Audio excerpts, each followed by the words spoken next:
Halo, selamat sore saudara-saudara semua. Hari ini saya Hendy Wijaya, tanggal 25 Maret 2021 kita memperingati tentang kabar sukacita dari malaikat Gabriel kepada perawan Maria tentang kelahiran firman Allah menjadi manusia atau kelahiran Yesus Kristus. Ini adalah kabar tentang inkarnasi pertama kali dari malaikat Gabriel yang diutus Allah kepada perawan Maria.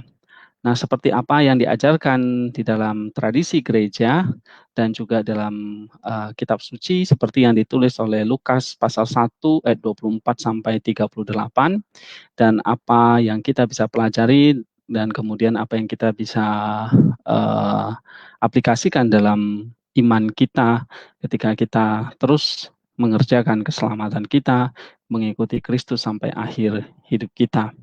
Nah, saya akan membacakan terlebih dahulu Lukas 1 ayat 24 sampai 38. Beberapa lama kemudian Elizabeth istrinya mengandung dan selama 5 bulan ia tidak menampakkan diri. Katanya, inilah satu perbuatan Tuhan bagiku dan sekarang ia berkenan menghapuskan aibku di depan orang. Dalam bulan yang ke-6, Allah menyuruh malaikat Gabriel pergi ke sebuah kota di Galilea bernama Nazaret kepada seorang perawan yang bertunangan dengan seorang bernama Yusuf dari keluarga Daud. Nama perawan itu adalah Maria. Nah, ketika malaikat itu masuk ke rumah Maria, ia berkata, "Salam, hai engkau yang dikarunia Allah, Tuhan menyertai engkau." Maria terkejut mendengar perkataan itu, lalu bertanya di dalam hatinya, "Apakah arti salam itu?" Kata malaikat itu kepadanya, "Jangan takut, hai Maria, sebab engkau beroleh kasih karunia di hadapan Allah. Sesungguhnya engkau akan mengandung dan akan melahirkan seorang anak laki-laki, dan hendaklah engkau menamai dia Yesus. Ia akan menjadi besar dan akan disebut anak Allah yang maha tinggi, dan Tuhan Allah akan mengaruniakan kepadanya tahta Daud, bapa leluhurnya. Dan ia akan menjadi raja atas kaum keturunan Yakub sampai selama-lamanya, dan kerajaannya tidak akan berkesudahan." Kata Maria kepada malaikat itu, "Bagaimana hal itu mungkin terjadi? Karena aku belum bersuami." Jawab malaikat itu kepadanya, "Roh Kudus akan turun atasmu dan kuasa Allah yang maha tinggi akan menaungi engkau, sebab anak yang akan kau lahirkan itu akan disebut kudus, anak Allah. Dan sesungguhnya Elizabeth, sanakmu itu, ia pun sedang mengandung seorang anak laki-laki pada hari tuanya, dan inilah bulan yang ke-6 bagi dia yang disebut mandul itu. Sebab bagi Allah tidak ada yang mustahil." Kata Maria, "Sesungguhnya ini aku adalah hamba Tuhan. Jadilah padaku menurut perkataanmu itu." Lalu malaikat itu pun meninggalkan dia. Nah, saudara-saudara, ini adalah peristiwa Annunciation atau peristiwa uh, Maria mendapat kabar dari malaikat Gabriel bahwa dia akan mengandung bayi yang berasal dari Roh Kudus dan juga tentu berasal dari buah rahim dia. Nah, saudara-saudara, ini adalah Annunciation, satu kabar sukacita yang kita peringati hari ini atau setiap tanggal 25 Maret. Nah, ini adalah ikon yang digambarkan oleh gereja dalam tradisi gereja. Nanti kita akan pelajari seperti apa maksud dari ikon ini secara detail. Kata Annunciation atau pemberitaan atau bahasa Yunaninya adalah evangelismos. Ini berarti secara harfiah adalah kabar baik atau kabar sukacita. Ini menunjuk pada inkarnasi firman Allah yang adalah kabar baik yang merupakan kabar terbesar dalam sejarah manusia, bahwa firman sang pencipta itu, firman Allah itu, anak Allah itu sekarang berinkarnasi menjadi manusia sama seperti kita, bahkan menjadi hamba dan berpenampilan seperti kita manusia. Nah, ini adalah kabar yang diberitakan pertama kali oleh malaikat Gabriel kepada Maria yang kita peringati hari ini. Kabar sukacita ini atau Annunciation ini adalah permulaan yang agung di dalam kekristenan dan awal dari semua perayaan tentang Tuhan kita. Lagu yang dinyanyikan di dalam ibadah selalu mengatakan hari ini adalah mahkota keselamatan kita dan manifestasi dari misteri kekekalan. Kalau kita merayakan Matins atau sembahyang pagi ya setiap tanggal 25 Ada lagu Apolitikon yang mengatakan today is summary of our salvation. Hari ini adalah penggenapan dari keselamatan kita, ya, pewahyuan dari misteri yang sudah dinubuatkan jauh hari sejak zaman Perjanjian Lama. Sebab anak Allah menjadi anak dari sang perawan. For the Son of God become the Son of the Virgins.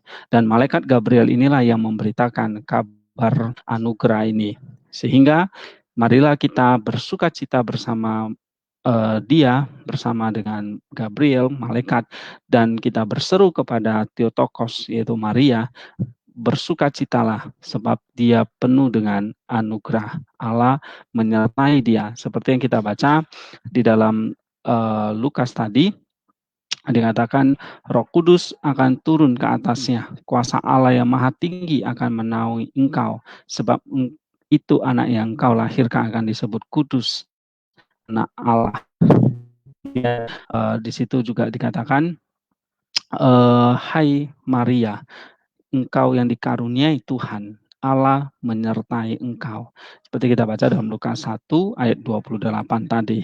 Rejoice, maiden full of grace, the Lord is with you. Bersukacitalah, hai Maria, engkau penuh anugerah, sebab Allah menyertai engkau. Nah, ini adalah lagu yang kita nyanyikan. Kemudian juga dikatakan di sini para pemimpin malaikat ini, ya, tampil di Nazaret, mengumumkan, announce kehadiran, kedatangan Tuhan, ya, kepada Maria, raja dari segala raja, Tuhan yang mencipta alam semesta ini, sehingga kita boleh bersuka cita. Dan dikatakan di sini Maria yang berkati, rejoice, yang incomprehensible, yang memang kita tidak bisa jelaskan, yang inexplicable wonder, yang bahkan akan merestorasi kemanusiaan kita. Ini adalah kabar sukacita, the restorations of humanity. Ya. Nah, ini adalah lagu hymn yang kita nyanyikan setiap ibadah Matins. Perayaan ini menunjukkan bahwa malaikat Gabriel mengunjungi Maria atas perintah Allah untuk memberitahu saatnya telah tiba untuk inkarnasi sabda Allah, firman Allah, dan dia akan menjadi ibunya. Dalam Lukas 1 yang kita baca tadi, Annunciation ini adalah satu perayaan sukacita setiap tanggal 25 Maret. Nah, perayaan ini pada kenyataannya adalah satu perayaan yang ganda untuk menghormati Tuhan kita, Yesus Kristus, dan bundanya Maria. Theotokos dihormati, tidak hanya karena kebajikannya, tetapi terutama karena buah rahimnya, di mana Kristus bersemayam 9 bulan di dalam kandungannya. Kabar baik dari hari raya atau perayaan ini adalah dia yang tidak mengenal dosa telah dibuatnya menjadi dosa karena kita, supaya dalam dia kita dibenarkan oleh Allah. Dalam 2 Korintus 5 ayat 21.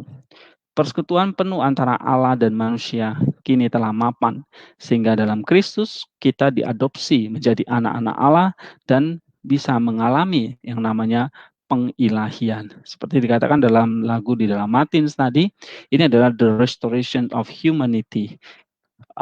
Annunciation itu adalah the summary of our salvation, ya. Ini adalah our our keselamatan, our salvation itu menjadi penuh, menjadi tergenapi, ya, sehingga kita menganggap ini adalah satu berita yang rejoice, yang penuh dengan sukacita.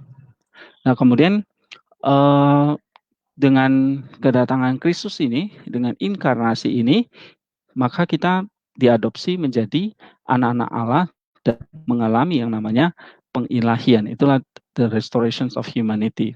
Putra Allah yang dari segala kekekalan telah ada di pangkuan Bapa dan telah menjadi instrumen dalam penciptaan alam semesta. Sekarang mengosongkan dirinya dari kemuliaannya dan mengambil rupa seorang hamba. Allah dan manusia sekarang dipersatukan. Kita yang berbeda, tetapi sekarang selamanya tidak dapat dipisahkan. Dia datang untuk membawa pengampunan kepada orang berdosa, penebus tebusan bagi tahanan dosa, kebebasan bagi para tawanan, dan kehidupan bagi orang mati. Metropolitan Hierotheos menyebut kabar sukacita ini sebagai satu koreksi pengucapan kejatuhan manusia di Taman Eden. Ya, dari seorang perempuan itulah musim gugur dimulai. Tetapi di sini dikoreksi oleh seorang perempuan bernama Maria, hal ini berjalan sampai sekarang. Theotokos menjadi Hawa yang baru, ada Adam, sekarang ada Kristus. Ada Adam pertama, ada Kristus sebagai Adam kedua. Ada Hawa, sekarang Maria. Di sana ular, di sini malaikat Gabriel. Di sana ada bisikan ular kepada Hawa, di sini ada salam malaikat untuk Maria. Dengan cara ini, dosa Adam dan Hawa itu diatasi. Nah, inilah inti dari perayaan Annunciation ini, bahwa apa yang terjadi di Taman Eden sekarang direstorasi oleh Allah, terjadi di Nazaret, di mana Maria menjadi pengganti dari Hawa, lalu Kristus menjadi pengganti, merestorasi Adam yang telah jatuh. Kemudian kita lanjutkan lagi. Ketika malaikat Gabriel mengumumkan kepada Maria bahwa saatnya telah tiba inkarnasi firman Allah atau sabda Allah, Maria mengalami masalah. Dia terkejut, dia agak tidak percaya, dan ini mengingatkan bagaimana setan telah menipu Hawa pertama kali. Hal ini diungkapkan dalam perayaan Vesper dan Matins, ya, yang berkata seperti ini. Maria berkata kepada sang malaikat, "Sungguh tidak masuk akal ucapanmu dan penampilanmu yang asing bagiku. Ucapanmu yang asing, yang aneh, dan pengungkapanmu. Saya ini adalah seorang perempuan, perawan, hamba yang belum menikah. Jangan sampai membuat aku tersesat. Engkau berkata bahwa aku akan mengandung dia yang terus. Dan bagaimana rahimku bisa mengandung dia yang tidak bisa dikandung oleh ruang-ruang luas langit. Oh sang perawan, biarkanlah kemah Abraham yang dulu pernah Allah berdiam di dalamnya mengajarin kamu. Karena kemah itu adalah figur dari rahimmu yang sekarang menerima keilahian. Aku dipenuhi dengan sukacita akan kata-katamu, tetapi takut. Aku takut kamu menipu aku, seperti Hawa yang tertipu dan menuntunku jauh dari Allah. Namun lihat, engkau berseru, wahai semua pekerjaan Tuhan, berkatilah Tuhan. Maria berkata kepada Gabriel, bagaimana ini bisa terjadi? Karena aku belum bersuami. Dan malaikat itu menjawab dan berkata kepadanya, Roh Kudus akan turun atasmu dan kekuatan Allah yang Maha Tinggi akan menaungi engkau. Oleh karena itu juga pribadi kudus yang akan dilahirkan akan disebut anak Allah. Kita baca dalam Lukas 1:34 sampai 35. Nah, ini adalah nyanyian yang kita nyanyikan ketika kita memasuki ibadah Vesper atau Matins. Ada satu ketertujukan, ada satu ketidakpercayaan dari Maria, dan ini seperti gambaran bahwa Hawa itu tertipu lalu dituntun oleh setan, tetapi sebaliknya Maria dituntun oleh malaikat dan dia percaya sehingga Roh Kudus akan turun menanggung dia. Kata Maria, sesungguhnya aku ini adalah hamba Tuhan, jadilah padaku menurut perkataanmu itu. Lalu malaikat itu meninggalkan dia. Nah, tanggapan langsung Maria terhadap malaikat Gabriel mendorong Filaret, ya, Metropolitan Filaret dari Moskow itu menulis bahwa pada hari penciptaan dunia, ketika Allah mengatakan jadilah, maka segala sesuatu itu jadi, firman Allah itu menghadirkan atau menciptakan dunia ini. Tetapi pada hari itu, ya, dalam sejarah dari dunia ini, Maria yang taat dan mendengarkan apa yang dikatakan oleh malaikat, dia juga mengatakan, jadilah padaku. Nah, ini seperti mengingatkan kembali dalam kitab Kejadian pasal 1, jadilah segala sesuatu, maka segala sesuatu itu jadi.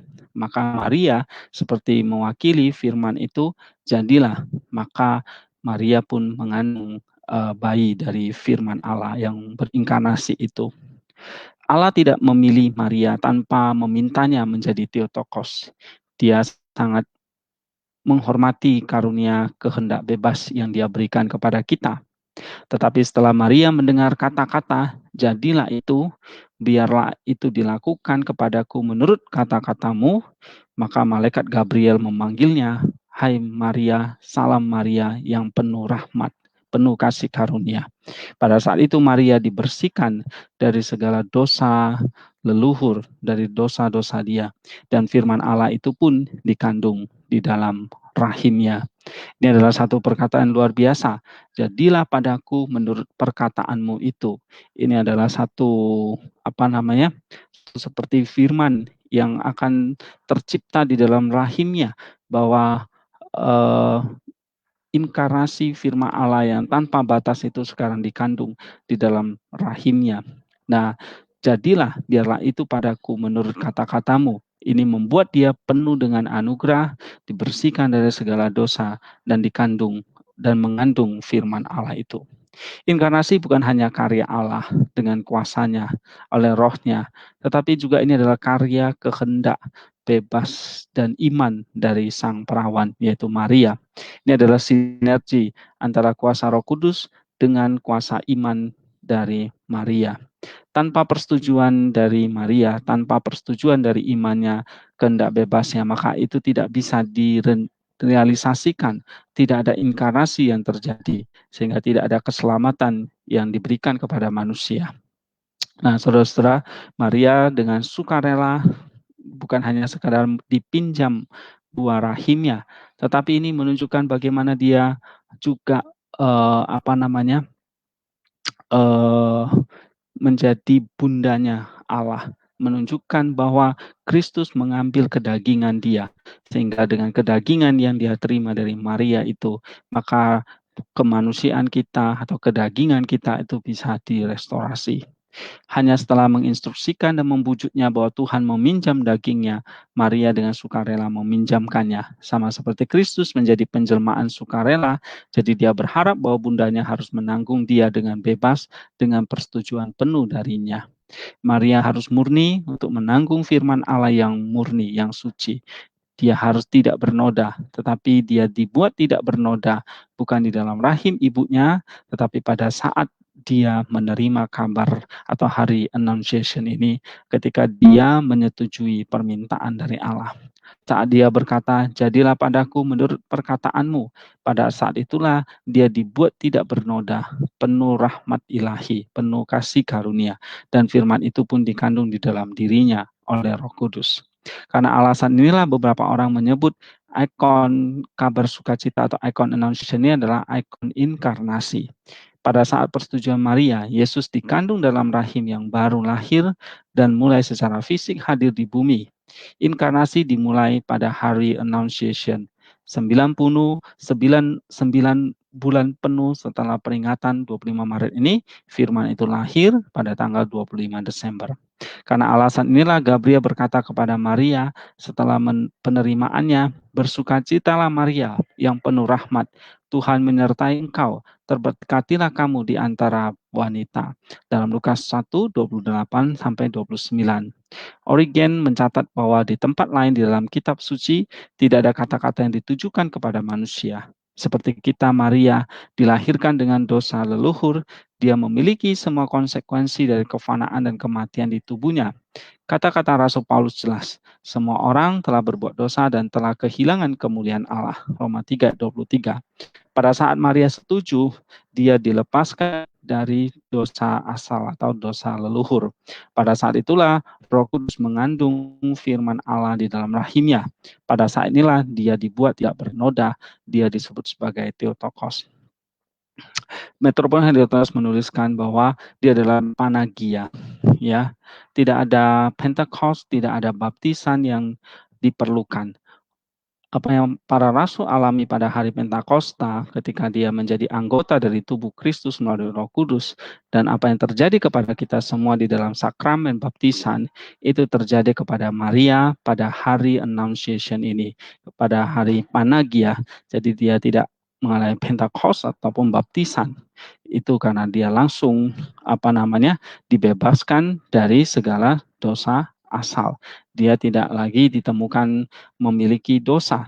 Dia diilahikan di dalam jiwa dan tubuhnya, sebab dia menyatu bersama dengan Kristus. Jadi Annunciation ketika dia mengandung bayi Kristus itu, bayi firman Allah oleh Roh Kudus itu, dia menjadi suci, dan itulah menjadi satu tipe bagi kita yang akan diilahikan menjadi suci di dalam jiwa dan tubuh kita. Dan Maria itu menjadi manusia pertama yang mengalami deifikasi atau terbebas dari segala dosa asal.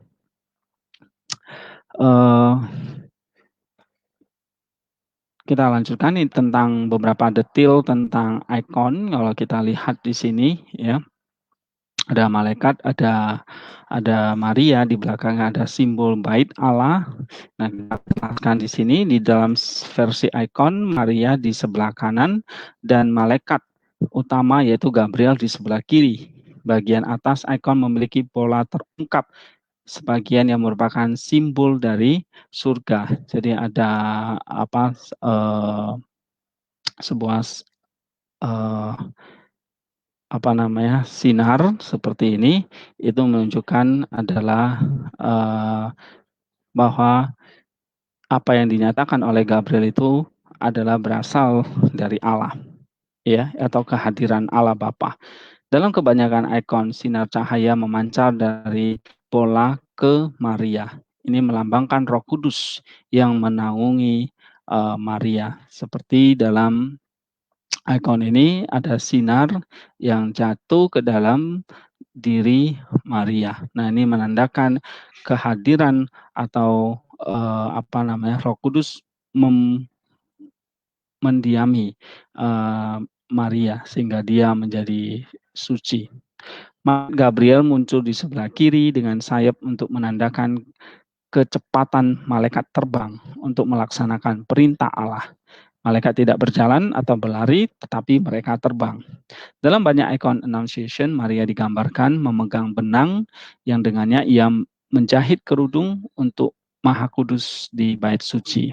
John Buggy mengatakan dalam beberapa ikon Maria menunjukkan benang, ya, dengan kata lain benang itu jatuh ke tanah. Ini menunjukkan bahwa dia menerima pesan dari malaikat, ya, dan dia menjalankan, ya, jadilah padaku seperti itu, dan jahitan benang itu akan dilengkapi, ya, untuk di dalam bait Allah tadi yang dimana nanti dia akan mengandung, melahirkan, kemudian membawa Allah kepada di bait Allah, kemudian akan dikuduskan, disunat dan diberi nama, dan dia akan melakukan itu semua nantinya. Dalam banyak ikon Annunciation, dua bangunan di latar belakang dihubungkan oleh kain merah. Ini adalah simbol pemulihan atau keutuhan yang dimungkinkan oleh inkarnasi. Hubungan antara Allah dan manusia dipulihkan, dinding pemisah pemusuhan antara mereka telah dihapus. Satu catatan juga bahwa malaikat Gabriel tampaknya sedang melayang sementara Maria duduk, karena dia dalam hal spiritual. Gabriel tampaknya tidak berdiri di lantai tetapi melayang di atasnya. Dalam ikon itu, Maria mengarahkan tangannya ke arah malaikat agung, meminta jawaban atas keraguan yang menyerang, dan pada saat yang sama menundukkan kepalanya saat dia menyatakan kepatuhannya. Dalam banyak ikon, ia menempatkan telapak tangannya ke dadanya, isyarat penerimaan atau ketaatan pada kehendak Tuhan. Lihatlah tangan hamba Allah, jadilah padaku menurut perkataanmu. Nah, ini adalah ikon yang menjelaskan ketaatan Maria. Dan kalau kita lihat ikon di atas, ya, di sini ada benang, ada keterbukaan tangan Maria untuk menerima pesan dari malaikat Gabriel.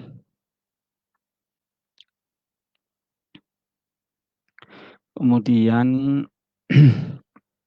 Freddy Milowski menjelaskan ikon Annunciation sebagai ikon yang mengungkapkan satu kesukaan besar. Seperti Injil, cerita dari Injil Lukas 1 ayat 26 sampai 38 yang kita baca dalam perayaan ini, ikon Annunciation itu menyiratkan satu deep inner joy, ya, satu kesukaan yang besar. Ini adalah kesukaan perjanjian lama yang digenapi oleh inkarnasi Sang Penebus dunia. Hari ini adalah the beginning our salvation, permulaan dari keselamatan kita dan misteri ilahi yang dinyatakan di dalam diri perawan Maria.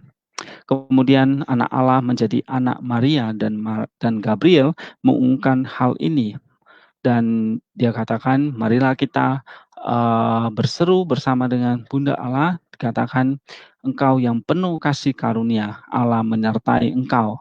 Ini adalah the joy yang kalau kita lihat di dalam icon ada the joy in color. Ini adalah the joy in posture, in rendering of details. Ini adalah the majority of icon yang bahwa Allah turun dari langit menjadi manusia di bumi ini. Dan kita bisa lihat seperti tadi dalam lagu, di dalam Vesper, di dalam Matins, kita mengatakan ini adalah satu the mystery of divine providence. Tindakan Allah Tritunggal dinyatakan melalui ikon ini. Malaikat Gabriel mengumumkan kehendak Bapa. Sang anak dikandung dalam rahim Theotokos. Roh Kudus melalui kuasanya menyelesaikan inkarnasi ilahi. Ini adalah ikon yang lain. Aplikasinya bagi kita, saudara-saudara, perayaan Annunciation, kabar sukacita yang besar, akan kehilangan makna sebenarnya jika hal itu tidak terjadi dalam pribadi kita dan kita alami masing-masing. Perayaan ini adalah perayaan bukan hanya satu peristiwa sejarah di masa lampau 2000 tahun yang lalu, tetapi ini adalah perayaan selalu presence di dalam hati kita, bahwa di kapanpun zamannya, generasinya, ini adalah perayaan yang bersifat personal yang terjadi sekarang di dalam hidup kita. Ini adalah satu annunciation pribadi kepada kita. Para bapak gereja mengatakan bahwa firman Allah adalah benih, hati manusia adalah rahim. Ketika benih itu ditaburkan ke dalam hati kita atau rahim, kita harus bekerja untuk memungkinkan Roh Kudus menghamili kita seperti dia menghamili Maria dengan buah-buah Roh Kudus. Rasul Paulus menyatakan, anak-anakku, karena demi kamu aku menderita sakit bersalin, lagi sampai rupa Kristus terbentuk di dalam kamu. Galatia 4 ayat 19. Usaha kita adalah perjuangan askesis untuk dimurnikan dari hawa nafsu dan memungkinkan Kristus dibentuk di dalam diri kita mengalami pengilahian. Apa yang terjadi secara fisik kepada Maria, Theotokos, yaitu mengandung bayi ilahi. Ini harus terjadi secara spiritual, secara rohani kepada setiap orang percaya yang dibaptis. Karena Kristus dibentuk di dalam kita seperti dia dibentuk di dalam rahim ibunya. Rahim ibunya sekarang adalah hati kita yang mengandung Kristus, ya, dan di mana kita akan mengandung banyak sekali sakit, seperti Paulus mengatakan, aku menderita sakit bersalin. Tetapi itu adalah untuk membentuk rupa Kristus di dalam dirinya dan juga di dalam gereja di Galatia. Nah, saudara-saudara, sampai rupa Kristus terbentuk di dalam kamu, sama seperti Maria yang mengandung bayi benih dari Roh Kudus itu sampai dia melahirkan anak Allah itu yang menjadi anak Maria. Nah, saudara, begitu juga Kristus yang ada di dalam hati kita, seperti dalam 1 Yohanes 3 ayat 9 dikatakan kita mempunyai benih ilahi dan itu ada di dalam rahim kita, dalam hati kita, dan inilah kita harus menderita sakit sampai rupa Kristus itu, sampai benih itu benar-benar menjadi nyata, menjadi terbentuk di dalam diri kita. Inilah proses perjalanan panjang hidup kita. Jika Maria secara fisik melahirkan Kristus selama 9 bulan, memerlukan waktu yang berproses di dalam waktu, maka keselamatan kita, benih ilahi yang kita terima di dalam hati tadi, membutuhkan proses waktu untuk kita kerjakan sampai rupa Kristus itu menjadi nyata. Nah, inilah proses askesis yang mesti kita kerjakan. Tetapi semua dimulai dari annunciation. Ada kabar sukacita yang diberitakan. Ada baptisan yang kita jalani. Baptisan itu berarti kita menerima benih itu lahir di dalam hati kita menyatu bersama dengan Kristus. dan kita mulai sekarang membentuk Kristus dalam hati kita. Alasan mengapa ikon Theotokos dengan mandora Kristus dalam rahimnya muncul di dinding di depan banyak gereja, ini untuk mengingatkan kita bahwa tujuan hidup kita itu adalah mengenakan Kristus. Ketika dia pergi mengunjung sesepunya Elizabeth yang pada saat itu sedang mengandung Yohanes Pembaptis, Elizabeth menyapa Maria dengan kata-kata ini, lalu berseru dengan suara nyaring, "Diberkatilah engkau di antara semua perempuan, dan diberkatilah buah rahimmu. Siapakah aku ini sampai ibu Tuhanku datang mengunjungi aku?" Lukas 1:42-43. Dan Maria sendiri dengan ilham Roh Kudus meramalkan satu kehormatan yang akan dibayarkan kepadanya sepanjang sejarah. Sebab ia yang telah memperhatikan kerendahan hambanya, sesungguhnya mulai dari sekarang segala keturunannya akan menyebut aku berbahagia. Nah, saudara-saudara, inilah yang kita mesti kerjakan ketika kita mendengar tentang Annunciation ini, kabar sukacita yang besar ini, di mana kita juga mengalami, kita meneladani Maria. Jadilah kehendakmu, ketika kita mengatakan jadilah apa yang menjadi kehendak Allah, maka kita mulai memproses rupa Kristus itu semakin terbentuk sempurna di dalam hati kita. Kita sedang mengandung benih ilahi itu, mengandung Kristus di dalam hati kita, supaya kita membentuk Kristus itu menjadi sempurna. Galatia 4 ayat 19. Walaupun dalam proses itu kita harus menderita sakit dengan berbagai macam pengalaman yang kita alami dalam kehidupan kita. Tetapi ini adalah satu proses yang layak kita jalani. Seperti kata Rasul Paulus, bahwa penderitaan jasmani tidak seberapa ketimbang kemuliaan yang akan kita terima nantinya. Oke, ini yang bisa saya bagikan dan kiranya ini menolong kita semua untuk bertumbuh di dalam Tuhan. Thank you semuanya. Tuhan memberkati kita semua.